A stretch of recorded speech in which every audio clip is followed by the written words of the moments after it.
Puji Bapa Yahweh, kita akan baca satu ayat ya.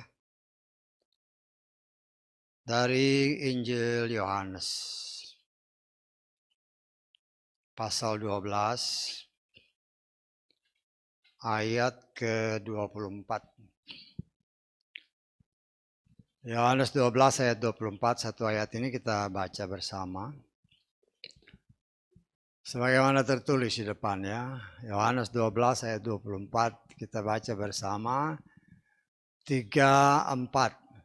Sesungguhnya aku berkata kepadamu, jika biji gandum yang jatuh ke dalam tanah tidak mati, dia akan tetap sebutir. Namun jika dia telah mati, dia akan menghasilkan banyak buah. Amin. Silakan duduk. Puji Bapa Yahweh, kita mengucap syukur oleh kemurahan Tuhan ya. Jelas di sana ya, dalam terjemahan ini dikatakan sebutir ya.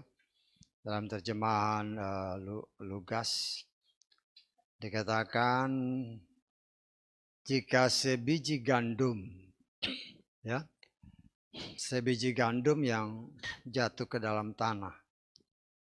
Satu biji berarti kita berbicara menafsirkan satu pribadi ya. Pribadi ya, kita semua sebagai anak-anak Tuhan. Dikatakan oleh Yeshua, gandum adalah benih-benih yang berasal dari Bapa Yahweh. Kita tahu bahwa ada dua benih yang senantiasa Tuhan Yeshua singkapkan, baik benih gandum dan benih lalang, ya. Dan benih gandum adalah benih yang baik, benih yang berasal dari Bapa Yahweh, ya. Bahkan kalau kita suka nanam-nanam ya, saya kebetulan suka nanam-nanam. Apapun ya, biji-bijian, biji-biji mangga, biji-biji ya segala macam buah-buah. Dia akan berbuah atau akan bertumbuh kalau dia mati dulu. Kalau dia nggak mati dulu, dia tidak akan bertumbuh. Ya. Dan di sini kita melihat satu perumpamaan yang sangat luar biasa yang Tuhan sendiri nyatakan buat kita ya, satu biji. Artinya seorang pribadi, sebiji gandum kalau dia mati,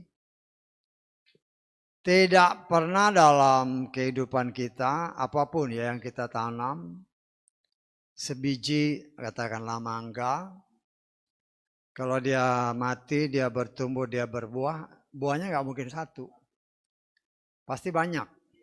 Ya, bahkan kalau kita mau ngitung bisa ratusan. Satu pohon mangga. Kenapa? Karena saya pernah ngitung ya waktu ada panen gitu. Kelihatannya nggak begitu banyak, tapi begitu saya itu loh, ada 300 lebih, hampir 500.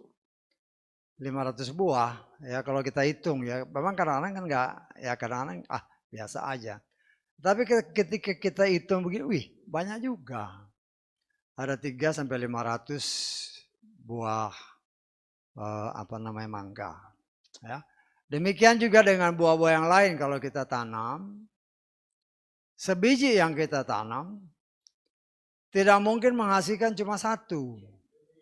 Ya. Pasti lebih. Bahkan bunga pun kalau kita tanam, ya dia betul banyak bunganya. Ya. Satu perumpamaan yang sangat luar biasa yang Bapak Yahweh berikan kepada saudara dan saya. Dan satu hal yang sangat jelas, Yeshua mau menegaskan kembali, kalau biji gandum itu tidak mati, dia tidak akan menghasilkan buah. Ya. Dan itu memang dalam kenyataan seperti itu. apapun biji-bijian, kalau dia nggak mati tidak akan berbuah. Ya. Dan saudara kita melihat di sini, ya, betapa arti yang sangat luar biasa di dalam kehidupan kita sebagai anak-anak Tuhan. Kita memang, ya, secara manusia, secara wajar lah ya, kita lahir dari seorang ibu, kemudian kita besar, ya.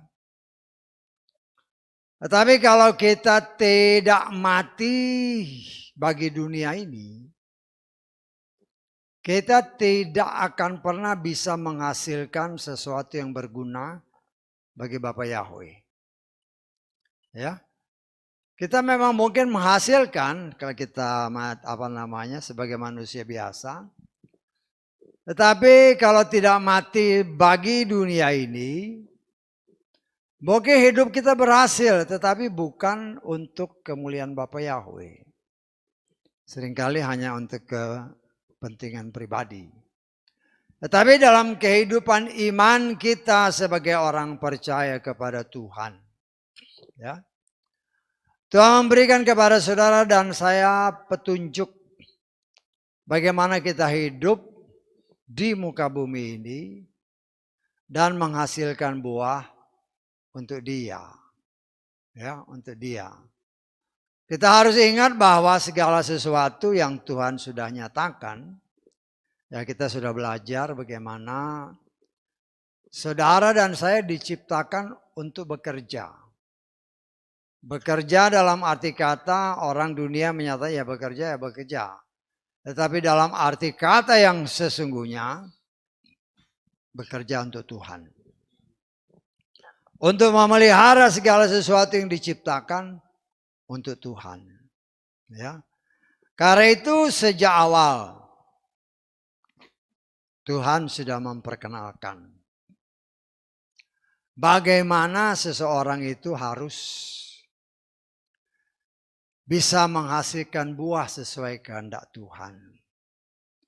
Walaupun contoh-contoh dia berikan sejak firman ataupun Torah diturunkan oleh Bapa Yahweh kepada manusia melalui Moshe.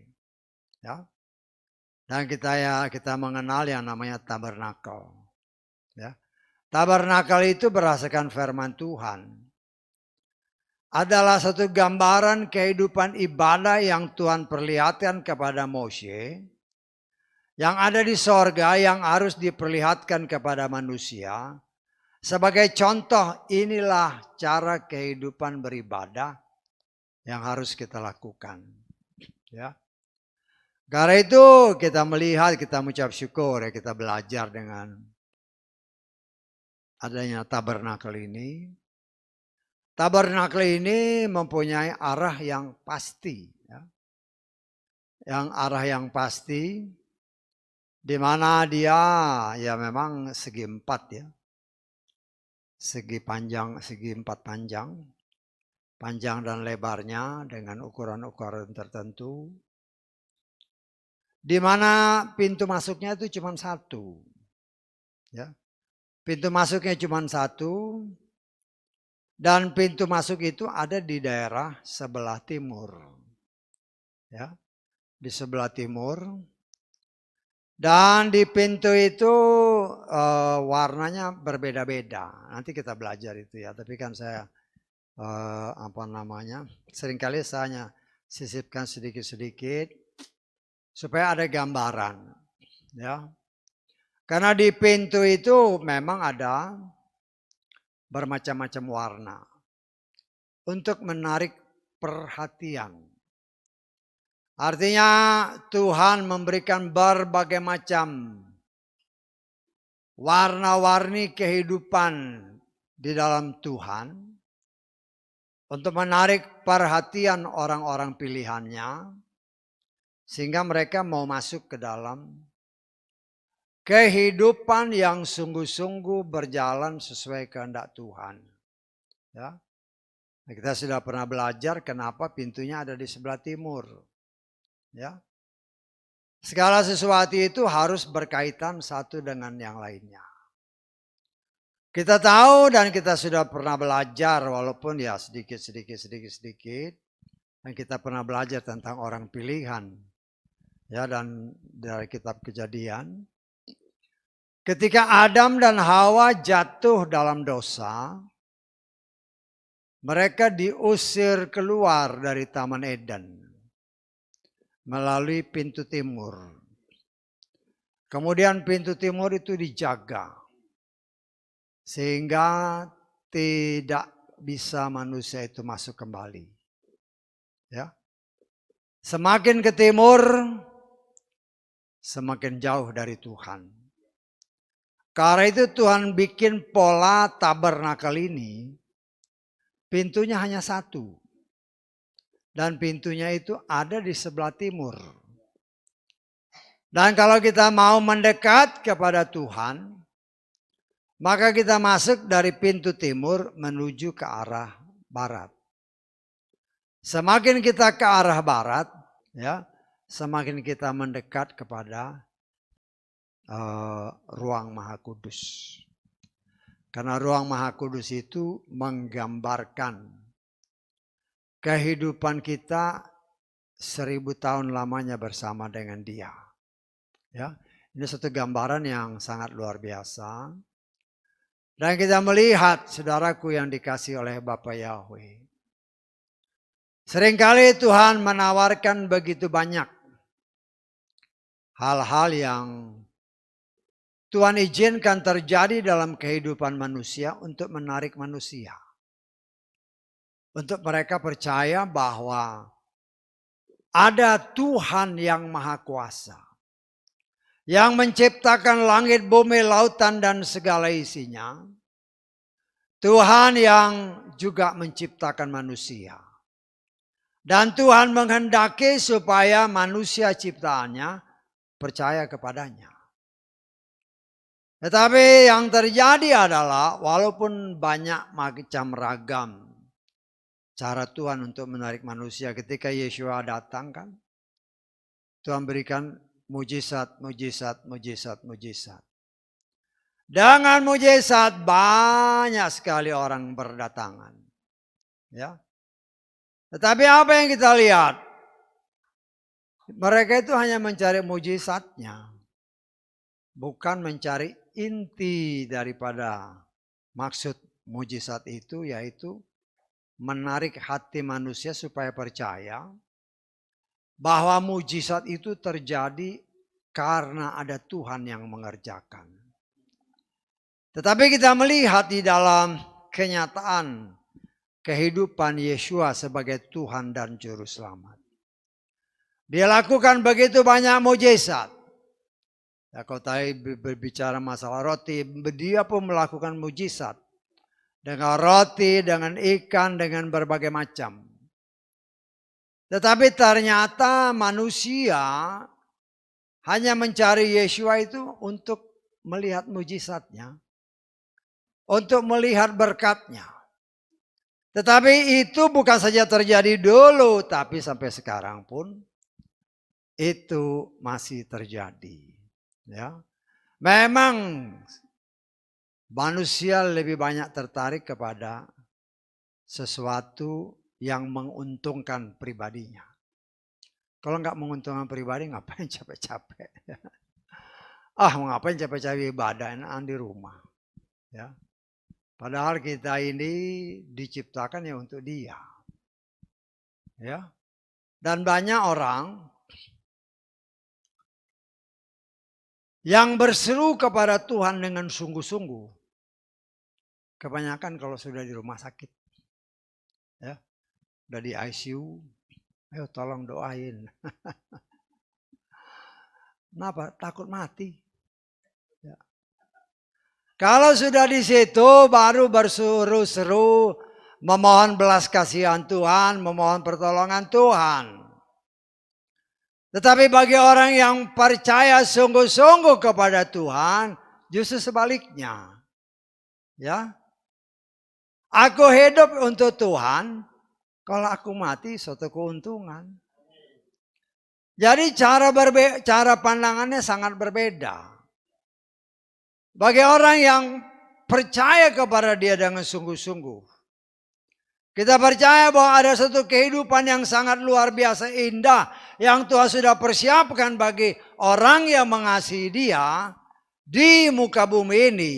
Kalau toh waktunya dia harus pergi meninggalkan dunia ini, Tuhan sudah menyiapkan satu tempat yang sangat luar biasa indahnya, yang dahulu pernah diberikan Tuhan kepada Adam dan Hawa.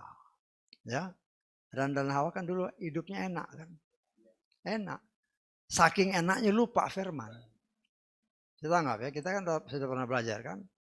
Banyak orang ya kita ya seringkali saya rewind supaya diingetin, supaya kita jangan punya pandangan bahwa oh dosa pertama itu karena manusia makan buah. Tidak, bukan itu dosa yang pertama. Ya. Tetapi kita harus belajar mengerti bahwa perintah yang pertama yang Tuhan perintahkan kepada manusia adalah beranak cuculah dan bertambah banyak. Itu perintah yang pertama ya.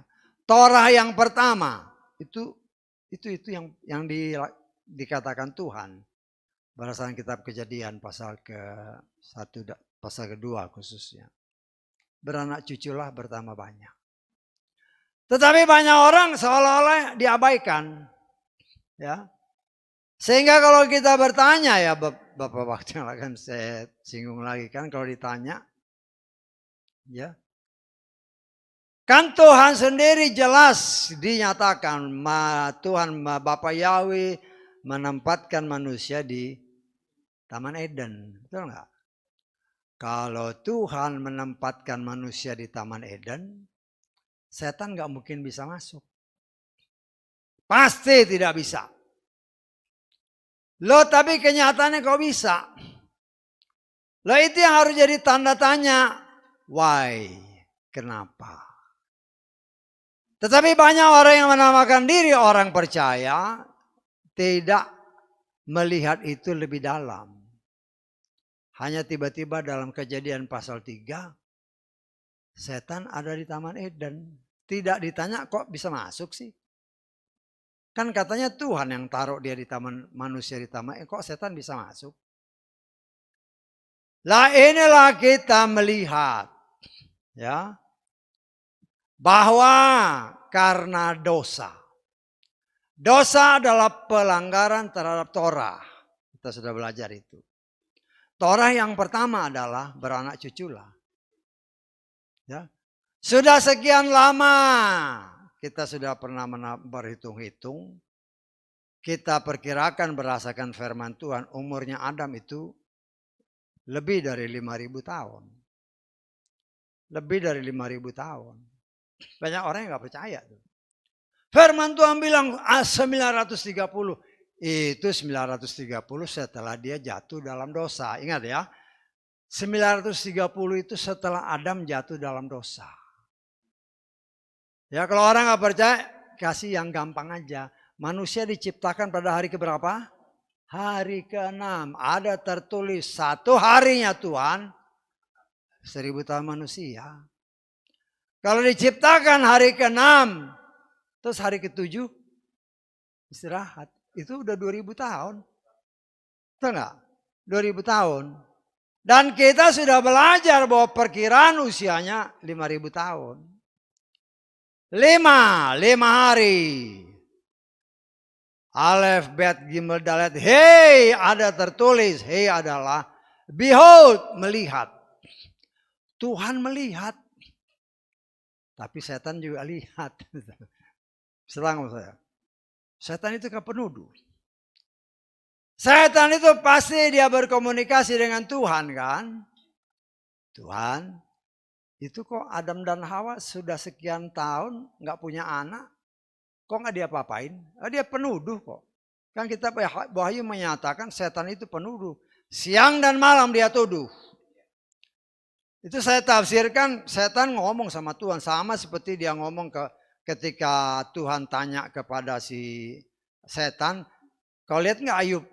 Ya, setan kan bilang, kau pagari mana bisa aku jamah, nggak bisa.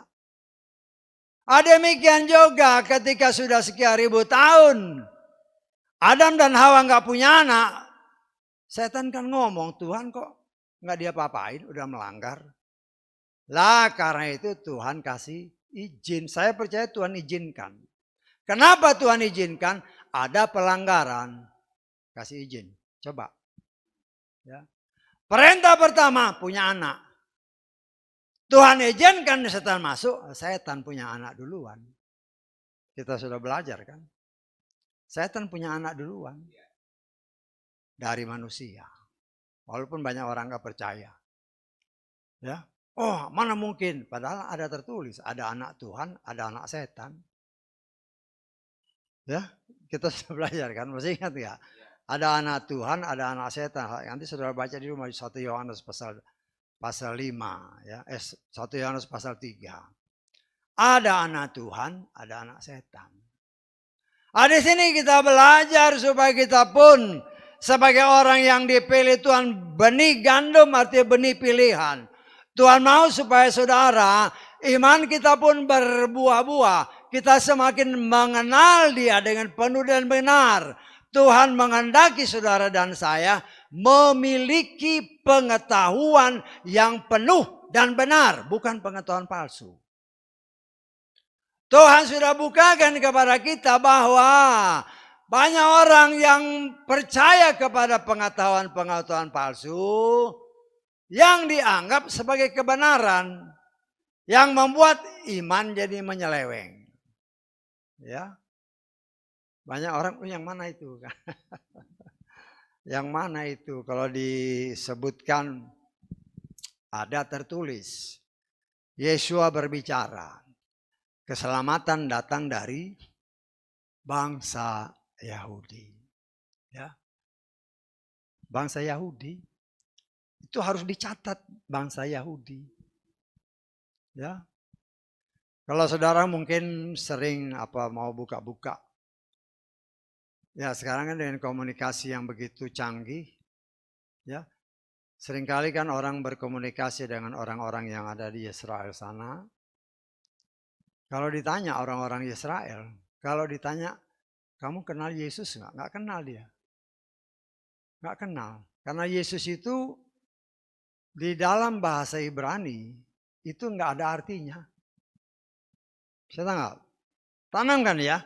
Yesus dalam bahasa Ibrani tidak ada artinya. Nama itu tidak ada artinya. Karena itu jangan heran apabila beberapa waktu yang lalu salah seorang pengkhotbah di Indonesia yang boleh dinyatakan cukup terkenal, ya, disiarkan di media sosial. Dia berbicara, ya, yang juru selamat itu Yahweh, bukan Yesus. Pernah saudara dengar itu? Bukan Yesus yang juru selamat. Ya. Tetapi dengan keterbatasan untuk mengungkapkan rahasia yang terkandung di dalamnya, akhirnya tidak terbuka seutuhnya. Walaupun mungkin orang ini bergelar doktor. Ya. Tetapi bagi kita anak-anak Tuhan, karena kita mau sebagai biji gandum, mau mati terhadap dunia ini, Tuhan buka. Sebelumnya kita sudah dibuka, sehingga kita nggak kaget. Ya. Karena di Yesua sendiri berkata di dalam Yohanes pasal ke berapa? Pasal ke-5. Ya. Kita lihat di ayat 43. Kalau saudara baca ayat ini, sebenarnya ayat ini sudah lama menjadi pertanyaan saya. Sebelum kita mengenal nama yang benar ya. Kan dia katakan nih, aku, siapa yang ngomong ini? Siapa aku ini? Yesua. Tapi dulu kan Yesus kan? Dulu ya. Aku telah datang dalam nama Bapakku. Loh bagaimana? Dulu kita mengenal dengan nama yang sekarang dikenal orang bahkan di seluruh dunia. Ini yang ngomong Yeshua loh. Bagaimana nama Bapak kok ada di situ? Mana? Bagaimana kita membuktikannya? Dulu waktu kita masih mengenal atau pakai nama yang lama, itu tertutup rapat karena memang kita nggak ngerti. Tetapi oleh kasih kemurahan Tuhan, kita yang mau benar-benar menguburkan gandum ini benar-benar mati terhadap keinginan daging, keinginan dunia. Tuhan buka, kita mengenal nama yang benar. Baru di situ kita tahu. Ya, kalau pakai nama Yesus, tidak ada nama Yahweh, nggak ada. Saya tangkap. Kan aku datang dalam nama Bapakku. Siapa nama Bapaknya? Betul nggak? Ini harus saling berkaitan. Kita lihat di dalam. Ingat, Yesus ini ngomong sama siapa? Sama orang Ibrani. Orang Yahudi. Kita lihat kembali di dalam Keluaran pasal ke-4. Ya. Kita lihat ayat ke-22. Engkau akan berkata kepada Firaun, beginilah Yahweh berfirman, Israel adalah anakku. Israel adalah anakku, anakku yang sulung. Ini Bapak Yahweh sendiri yang ngomong, Israel itu anakku. Karena itu ketika Yeshua mengajarkan orang-orang Yahudi berdoa seperti yang kita doakan setiap saat, Bapa kami di sorga. Sedangkan orang Israel sudah tahu siapa nama bapaknya. Sedangkan orang Israel sudah tahu nama bapaknya karena mereka sudah dengar dari si Moshe bahwa nama bapakmu adalah Yahweh. Yod-He, Waw-He. Ya. Loh bagaimana? Bisa dikasih huruf-huruf Ibrani yang tulisan YHWH enggak? Ya. Bagaimana nama aku datang dalam nama Bapakku? Ya. Kita lihat, kita coba gali dari tulisan, harus dilihat dari tulisan Ibraninya ya. Kalau kita nggak lihat dari tulisan Ibrani memang agak sulit untuk mengertinya dengan benar. Ya. Yod-He, Waw-He yang di atas. Ya. Yod-He, Waw-He. Ya. Kita kan sudah pernah mendapatkan daftar itu kan. Dari Alef sampai Tau. Ya. Yod itu apa?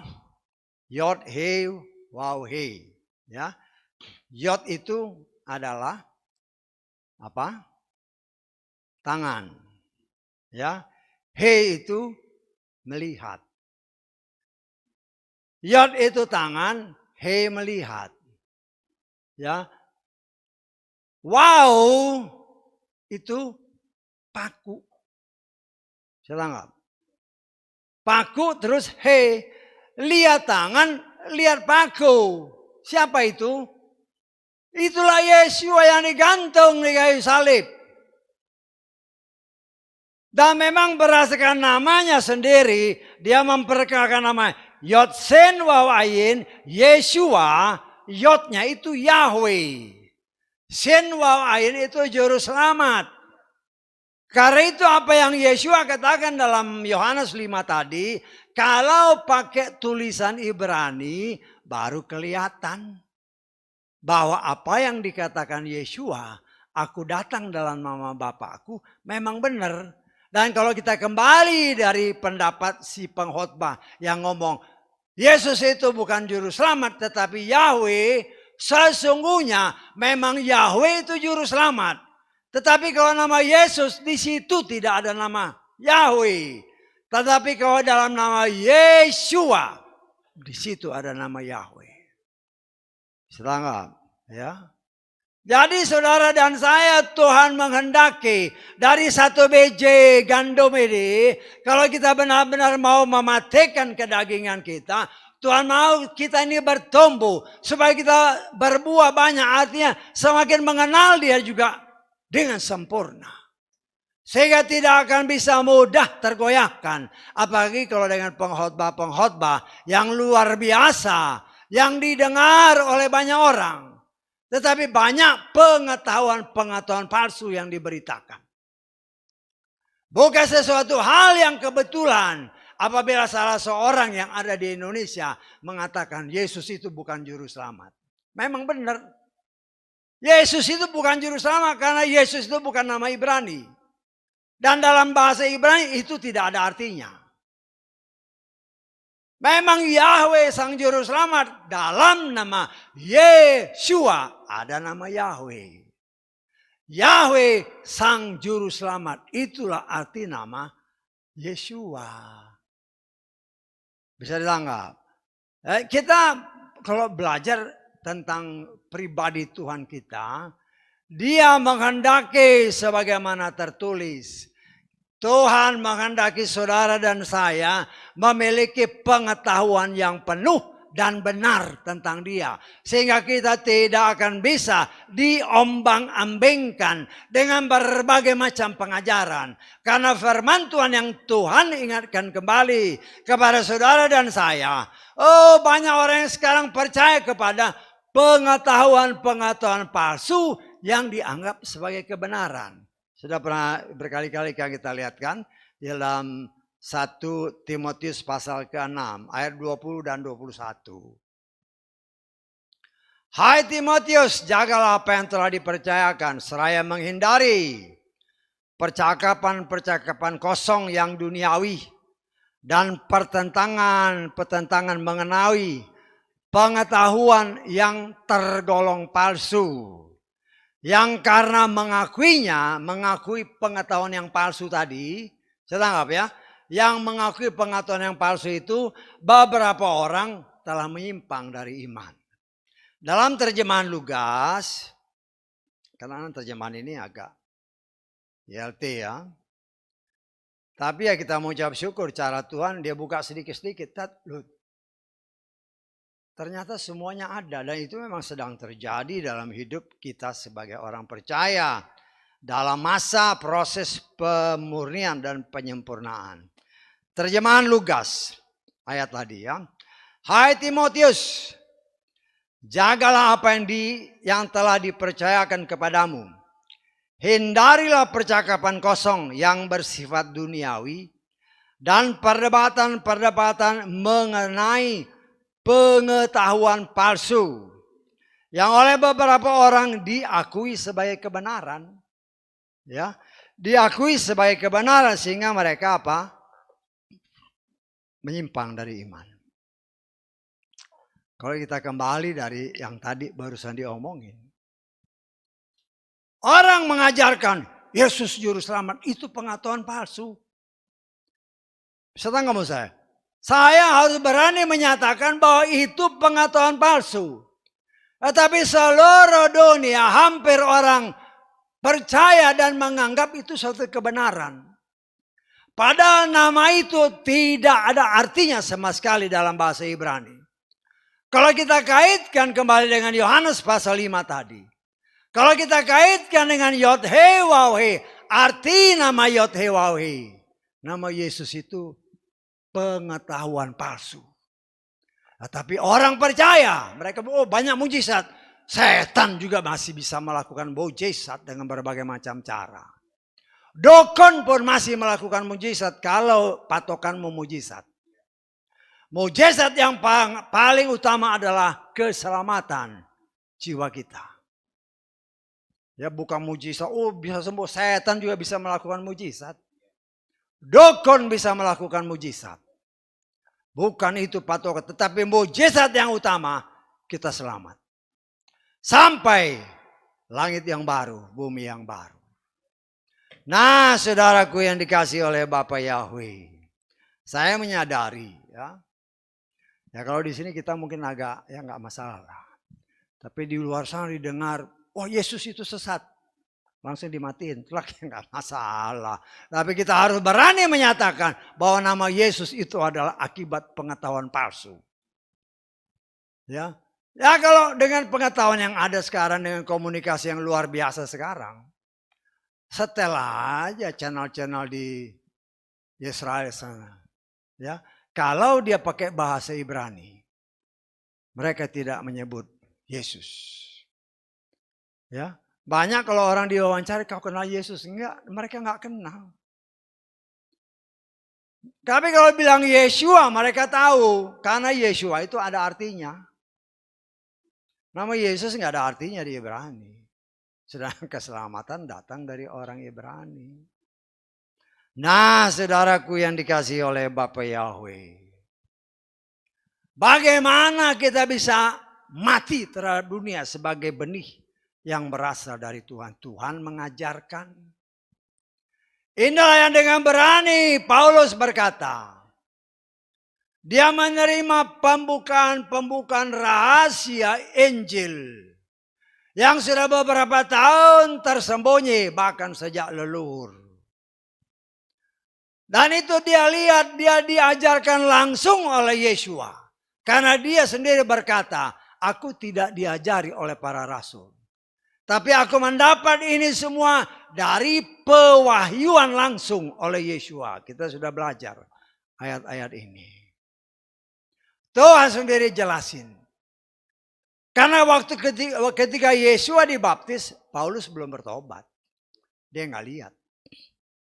Ya. Murid-murid yang lain lihat. Tapi tidak dibuka sebagaimana Paulus mendapatkan pembukaan yang luar biasa. Yeshua sendiri berkata kita harus lakukan ini. Ya. Kita harus lakukan ini. Kenapa Yeshua harus masuk ke dalam baptisan? Kita sudah dijelaskan oleh Tuhan. Tuhan mengingatkan kepada kita. Tidak ada yang benar, seorang pun tidak. Memang Yeshua itu dari benih yang kudus. Dari Roh Kudus. Tetapi ibunya adalah manusia. Tidak ada seorang pun manusia yang dilahirkan dari seorang ibu yang tidak ada dosa. Ya.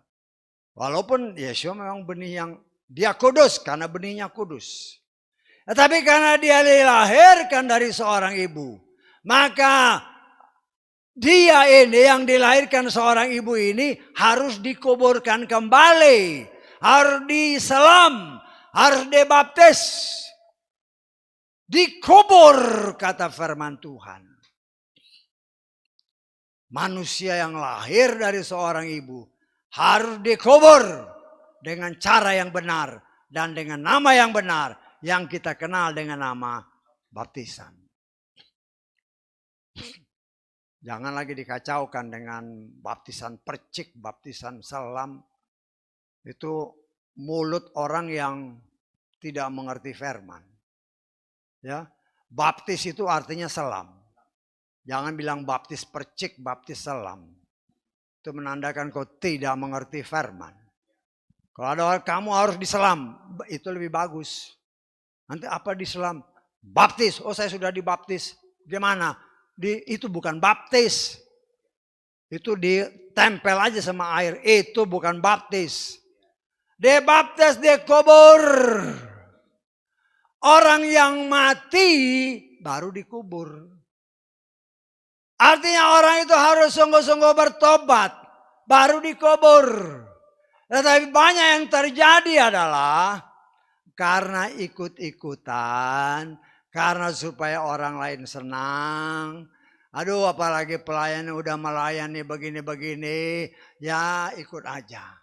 Tapi tidak ada pertobatan yang sejati. Hanya pura-pura. Ya. Loh kalau tidak mati sungguh-sungguh nggak bisa dikubur. Nggak bisa. Tapi kalau dia mati sungguh-sungguh. Mau untuk bertobat dengan sungguh-sungguh. Kemudian dia dikubur. Manusia lamanya dikubur. Melalui baptisan. Mati dikubur di dalam firman bersama Yeshua. Kata Roma pasal 6 ayat 3 dan seterusnya. Dibaca di rumah. Ya. Kemudian lahir baru, keluar dari air, lahir dari firman. Sebagai ciptaan yang baru. Nah, kalau sudah lahir baru, sudah mati dan bangkit kembali melalui firman. Maka ada suara yang menyatakan, inilah anakku yang kukasihi. Kemudian kita dimaterai, plak dengan Roh Kudus. Karena memiliki Roh Kudus itu yang akan mengajar saudara dan saya untuk kita bisa mengerti firman dengan benar. Kalau kita mengerti firman dengan benar, tidak ada sesuatu pun yang bisa untuk menyelewengkan kita dari kebenaran yang sejati. Tidak bisa. Ya. Walaupun pelayan-pelayan Tuhan yang luar biasa dari dalam, dari luar negeri. Tidak bisa. Karena Tuhan adalah dasar fondasi hidup kita yang sesungguhnya. Kita ditanam di dalam kebenaran yang sejati. Sehingga karena kita mau ditanam di dalam Dia, kita pun akan bertumbuh. Menghasilkan buah-buah yang baik, banyak dan tetap. Tetapi kalau pertobatannya hanya iseng-iseng, nah kita lihat aja kan. Banyak yang seperti itu. Ya. Wow, awalnya rajin ibadah. Ya lama-lama hilang. Lama-lama hilang kan dengan berjalannya waktu, dengan berbagai macam alasan. Hilang. Set. Ya kita sebagai anak-anak Tuhan, ya saya lah sebagai pelayan Tuhan. Kadang-kadang sedih. Ya. Sedih.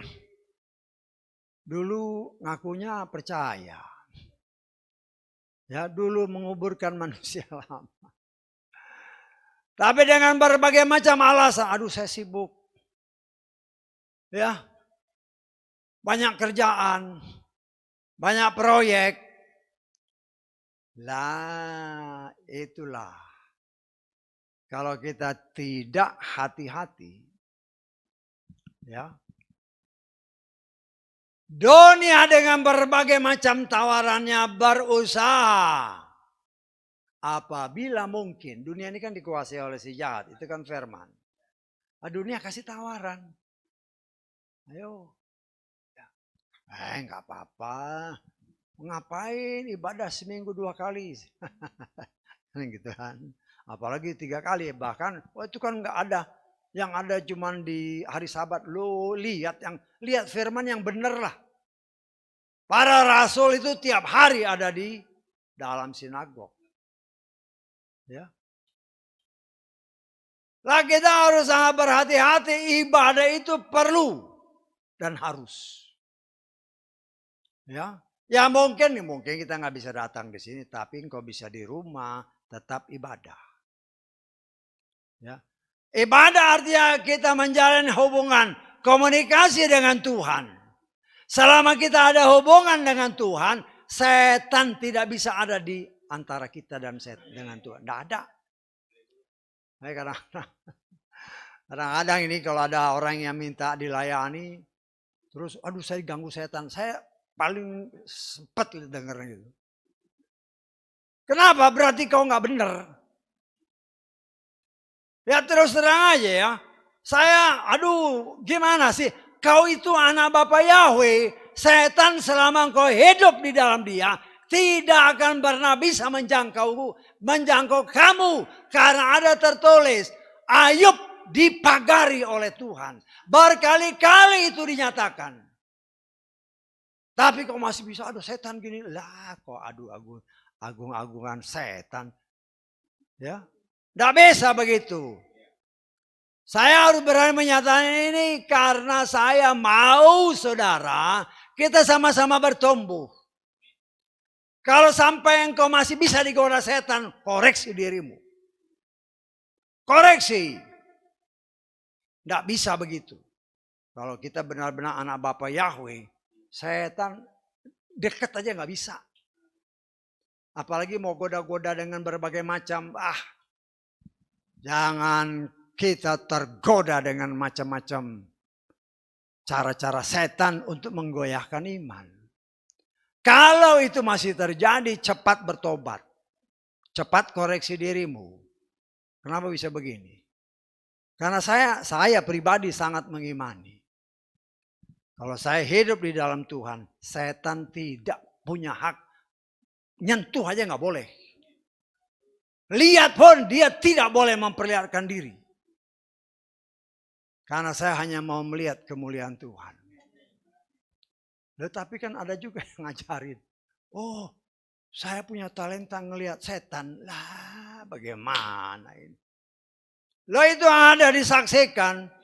Bangga lagi. Oh, saya bisa lihat setan gini. Nanti saya ajarin caranya. Lah, itu yang ngomong pelayan Tuhan. Kok maunya lihat setan bukan lihat Tuhan? Ya.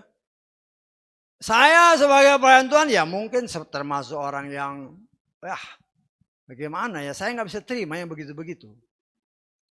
Kalau kita mungkin ya, saya dulu dari kecil memang bisa lihat setan. Saya bisa lihat setan dari kecil. Tetapi oleh kemurahan Tuhan itu hilang. Saya memang tidak mau lihat setan. Saya mau melihat Tuhan. Saya mau melihat malaikat Tuhan, bukan setan. Jadi kalau ada orang yang ngajarin biar kita bisa lihat setan, mau ngapain kalau lihat setan? Kita harus tegas-tegas. Ya, kan banyak orang yang ya dulu pernah ada jemaat di sini. Wah, anaknya sering lihat setan. Saya bilang sama bapaknya, sama ibunya. Ya. Memang saya tahu ketika melayani mereka punya latar belakang kehidupan yang memang ada kuasa-kuasa di sana. Sehingga nggak heran kalau anaknya seperti itu. Saya bilang sama mereka sebelum mungkin tersinggung saya ngomong begitu. Doain anak itu. Tolak semua roh-roh yang mengganggu. Ya besok-besok dia nggak datang lagi. Buat saya sih nggak masalah. Saya harus berani menyatakan kebenaran. Karena orang tua ini kan lebih dekat dengan anaknya. Ya, setiap datang anaknya ngeliat, iya ada itu. Saya ngomong sama bapak ibunya. Doain anak ini. Saya punya keterbatasan, tetapi engkau sebagai orang tua, engkau berdoa dan jangan bangga anakmu bisa lihat setan. Kalau dia lihat malaikat, perdalam itu supaya dia bisa melihat kemuliaan Tuhan. Tapi kalau lihat setan, hati-hati, bahkan ada pelayan Tuhan bangga bisa ngelihat setan. Loh, diajarin lagi sama jemaat. Jemaat senang diajari lihat setan. Aduh, jangan heran nanti jadi gereja setan. Karena yang dilihat setan semua. Hati-hati ya, itu sekarang pengajaran pengetahuan palsu. Yang membuat iman jadi melenceng. Tetapi genaplah apa yang dinyatakan. Kalau kita tidak berhati-hati dengan apa yang kita dengar. Kata Ibrani pasal 2 ayat 1. Maka kita bisa hanyut terbawa arus. Dan kalau kita hanyut terbawa arus, ya binasa. Nah, kita tidak boleh lagi bermain-main dengan hal-hal seperti itu. Saudara dan saya sudah mati terhadap dunia ini. Saudara dan saya ada benih gandum, benih yang baik, benih yang dari Tuhan. Dan Tuhan mau kita berbuah untuk kemuliaan namanya. Bukan untuk dunia, untuk Tuhan. Nah, kita melatih diri. Bagaimana kita mengenal Tuhan. Ya kan berkali-kali saya katakan kepada saudara. Tanpa pengenalan, pengetahuan tentang Tuhan dengan benar. Kita nggak ngerti bagaimana hidup saleh. Kan itu sudah pernah diajari. Kita lihat di dalam 2 Petrus pasal kedua ayat 2 dan 3. Pasal ke-1 ayat 2 dan 3. Anugerah dan damai sejahtera kiranya dilipat gandakan bagimu. Perhatikan ayat ini baik-baik ya. Dalam pengenalan penuh akan Elohim dan Yeshua Tuhan kita. Perhatikan ayat 3. Sebagaimana kekuatan ilahinya, maka segala hal untuk kehidupan dan kesalehan telah dianugerahkan kepada kita bagaimana? Lewat pengenalan penuh akan Dia yang telah memanggil kita melalui kemuliaan dan kebajikan. Perhatikan ayatnya benar-benar. Untuk kehidupan dan kesalehan dapat kita capai apabila kita memiliki pengenalan yang penuh akan Tuhan. Dan bagaimana kita bisa mengenal Dia dengan benar? Hanya baca firman Tuhan.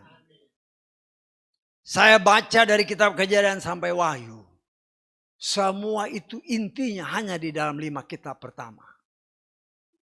Yang kita kenal sebagai Torah. Dunia di luar sana boleh melihat, oh kita tidak lagi pakai Torah. Lupa bahwa semua yang diajarkan Yesua itu adalah Torah. Semua adalah Torah. Ya, jadi kita harus sangat berhati, kan banyak kan di luar sana kan. Wah, Torah sudah nggak berlaku. Kita pakai hukum kasih. Kasih yang mana? Itu kasih kepada Bapa Yahweh, kasih kepada sesama. Itu Torah. Itu Torah. Jangan ketipu kau dengan pikiran-pikiran kotor yang dicoba disisipkan. Kenapa bisa terjadi? Karena tidak mengenal penuh akan firman Tuhan. Sehingga tidak bisa menjalani kehidupan yang saleh sesuai kehendak Tuhan. Kan banyak orang, oh kita dalam hukum kasih. Hukum kasih yang diajarkan Yesua itu ada tertulis dalam kitab Torah. Jadi jangan sampai kita tertipu. Kenapa? Yesua itu sendiri Torah. Berbicara Torah, berbicara aturan, ketetapan dan perintah. Berbicara Torah, berbicara aturan perintah. Ketika Bapak Yahweh ngomong, bilang itulah Yesua. Setanggap. Yesua itu firman. Jadi karena itu dikatakan oleh firman Tuhan. Ciptaan yang pertama adalah Yesua. Ciptaan yang pertama. Kenapa? Karena Yesua itu firman. Ketika Bapak Yahweh berbicara, jadilah terang. Loh, jadilah terang, itulah Yesua. Perkataan jadilah terang, itulah Yesua, itu firman. Jadi kita harus mengerti dengan benar. Jangan hanya, oh begini-begini. Mengertilah bahwa Yesua itu firman. Ketika saya berbicara, ini yang keluar, ini itulah firman, itulah dari saya. Bisa tahu nggak maksudnya? Ya, tetapi karena Dia maha kuasa. Oh, dunia mau melihat bagaimana rupa Tuhan. Ya, Tuhan dari firman itu Dia memperlihatkan inilah Dia yang kita kenal dengan Yesua. Karena itu ketika murid-muridnya bertanya, ketika Yesua ngomong kan, engkau sudah lihat aku, engkau sudah lihat Bapa. Loh, murid-murid Tuhan bagaimana? Loh, tidak percayakah engkau bahwa aku di dalam Bapa, Bapa di dalam aku? Dan itu memang harus kita tangkap dengan cara yang benar. Kita bisa mengenal Dia dengan benar kalau kita mau bergaul dengan firman dengan benar. Jangan baca firman hanya asal baca. Karena firman itulah yang menentukan kehidupan kita. Ingat ya, firman ini memang ya hanya tulisan. Tetapi itulah suara Bapa Yahweh sendiri. Kalau kita mengimani apa yang kita baca, kita dengar, itu akan ada tertulis kan. Iman datang dari pendengaran firman. Karena itu ketika kau baca firman, paling sedikit ada suara yang terdengar oleh telingamu. Sehingga apa yang dikatakan iman datang dari pendengaran. Ketika kita baca, walaupun jangan baca dalam hati. Baca suaramu keluar. Sehingga telingamu mendengar. Tuhan itu setia sama firman-Nya, bukan setia sama orang. Kalau kita dengar ada tertulis iman datang dari pendengaran. Baca ya pelan-pelan tapi dengar telinga. Bukan orang luar di sana dengar, tidak, telingamu dengar. Sehingga iman kita tanpa kita sadari akan bertambah. Kenapa? Karena Tuhan setia sama firman-Nya, bukan setia sama kita. Karena itu milikilah pengenalan yang penuh akan Tuhan. Sehingga hidup kita semakin bertambah. Karena kita benar-benar mau mematikan kedagingan kita. Kita yang adalah benih-benih yang baik. Benih-benih yang berasal dari Tuhan. Yang mau mematikan kedagingan kita. Maka kita akan bertumbuh dan berbuah untuk kemuliaannya. Ya. Dan kita harus lihat. Seperti yang pernah saya umpamakan kan. Kita ini tenaga kerja sorgawi yang ditempatkan Tuhan di bumi, ya khususnya bumi Indonesia lah. Ya, nah, buah-buah yang kita hasilkan, memang kita mungkin tidak lihat secara nyata, bukan buah-buah apel, bukan begitu, tapi kehidupan kita yang menghasilkan sesuatu yang di dalam alam roh bisa memberkati banyak orang lain untuk kemuliaan Tuhan. Itu ditampung Tuhan. Menjadi berkat, dia bikin rumah-rumah yang indah. Bagi saudara dan saya. Bukan tipe 3645. Rumah yang luar biasa indah. Yang Tuhan sudah siapkan bagi saudara dan saya di sorga. Ya, nah kita harus mengimani yang positif.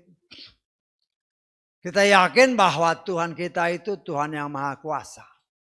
Yang sanggup menganugerahkan jauh lebih banyak dari apa yang pernah kita pikirkan. Tetapi semua itu, ingat itulah kasih Tuhan. Itulah anugerah Tuhan. Dia berikan kepada kita kebebasan. Kita sudah pernah belajar kan dari kitab Kejadian kan. Lah itulah untungnya kalau kita mau belajar Tuhan buka sedikit demi sedikit. Ketika Tuhan pada awalnya menciptakan semua dunia, tetapi ternyata ada pengkhianat yang kita kenal Lucifer.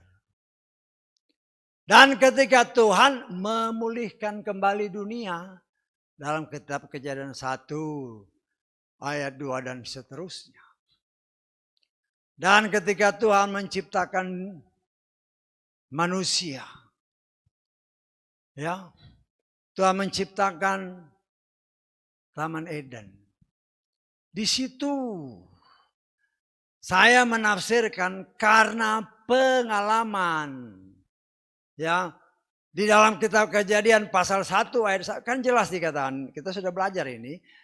Kitab Kejadian pasal 1 ayat 1, Tuhan menciptakan langit dan bumi. Betul? Kalau Tuhan menciptakan semua pasti baik. Tetapi ayat 2, bumi tidak berbentuk, berarti ada satu kuasa yang memberontak. Dan kita tafsirkan itu si Lucifer. Sejak itu ketika Tuhan memulihkan kembali dunia, Tuhan memberikan kesempatan kepada manusia yang diciptakan serupa dengan dan segambar dengan dia. Supaya jangan lagi timbul pengkhianatan. Sejak diciptakannya kembali atau dipulihkannya kembali dunia ini, Tuhan memberikan kesempatan. Engkau pilih aku pohon kehidupan atau engkau pilih pohon pengetahuan yang adalah itu kan kematian. Satu kan Tuhan bilang mau pilih hidup atau mau pilih mati kan. Memang dibilang pohon kehidupan, pohon pengetahuan yang baik dan jahat. Tetapi sebenarnya mau hidup atau mati. Hanya itu. Kenapa? Karena Tuhan tidak mau lagi terjadi pengkhianatan seperti Lucifer. Dan kenyataan membuktikan sekarang kan. Yang orang cari sekarang apa? Pengetahuan. Betul nggak? Woi, pengetahuan. Apalagi waktu baru-baru buku-buku itu muncul kan.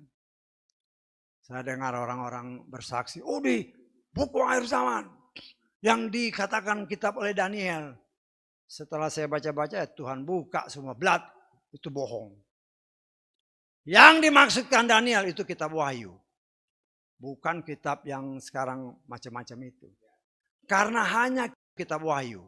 Yang menceritakan ya sampai kepada langit yang baru, bumi yang baru. Detail, bahkan sangat detail. kitab yang lain yang dihebohkan oleh orang-orang itu pengetahuan palsu.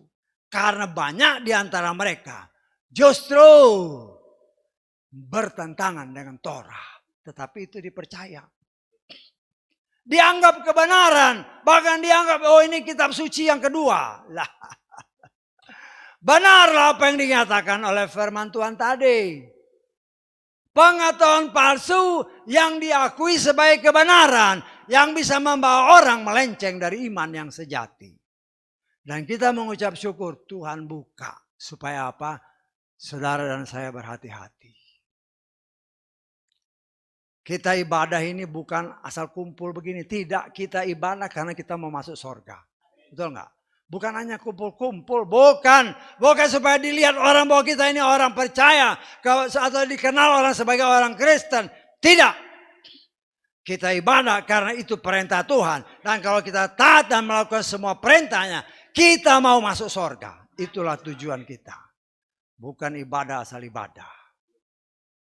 Dan saya percaya saudaraku yang dikasih oleh Bapa Yahweh. Di dalam segala keberadaan kita yang masih banyak kelemahan dan kekurangan. Kita itu harus berjuang sungguh-sungguh. Semua yang sudah baik tetap pelihara supaya menjadi semakin lebih baik. Tetapi yang masih kurang, yang tidak benar, masih suka bohong, masih suka malas, masih suka melakukan hal-hal yang tidak benar. Dengan sadar, tanggalkan itu semua. Kalau enggak percuma ibadahmu. Percuma. Saya katakan itu, saya juga dulu. Bahkan sekarang masih ada lah sedikit-sedikit. Tapi saya berjuang, tanggalkan semua, tanggalkan semua. Jangan kita kan mau selamat. Buat apa capek-capek, apalagi khotbah-khotbah begini. Ada tertulis, jangan sampai aku berkhotbah. Ternyata aku ditolak. Mau ngapain? Itu kan 1 Korintus pasal 9. Jangan sampai aku khotbah. Ternyata aku ditolak. Buat apa? Tetapi kalau berkhotbah menyampaikan firman. Nyatakan yang benar. Jangan yang palsu-palsu. Karena saya percaya. Walaupun kita masih, ya harus kita akui masih ada kekurangan-kekurangan. Ya, Tuhan ngerti. Dan Tuhan singkirkan pelan-pelan. Karena contohnya ada ya. Contohnya ada orang yang diangkat. Elia itu kan diangkat. Dia tuh takut mati. Betul nggak? Ketika Elisa si Isabel ngejar. Dia lari, dia takut mati. Artinya ya dia berdosa. Tetapi Tuhan kasih lihat. Ketika dia mau diangkat. Tuhan bilang ayo pergi ke sana. Pergi kemana? Ke Betel, ke Yordan. Ngapain ke sana? Enggak ngapa-ngapain. Jalan ke sana, jalan ke sini, jalan ke sana. Apa yang kita lihat? Tutup mulut. Orang tanya-tanya, tutup mulut. Menjaga hati, menjaga hidup. Karena dia tahu Tuhan akan mengangkat dia. Nah kita pun jaga hati, jaga mulut, jaga jiwa. Ya, sama seperti Elia. Ya, kita ketemu nanti di angkasa bersama dengan dia. Karena itu mari saudaraku, saudara dan saya adalah biji-biji gandum pilihan. Yakinkan sungguh-sungguh kita mati terhadap dunia dan segala keinginannya. Kalau kita mau bertindak dengan sadar, percayalah. Ya, kita akan menghasilkan buah untuk kemuliaannya. Sehingga ketika waktunya genap, maka si tuan rumah Bapa Yahweh akan berkata, mari anakku yang baik, masuklah ke dalam rumahku. Haleluya, amin. Mari kita bangkit berdiri.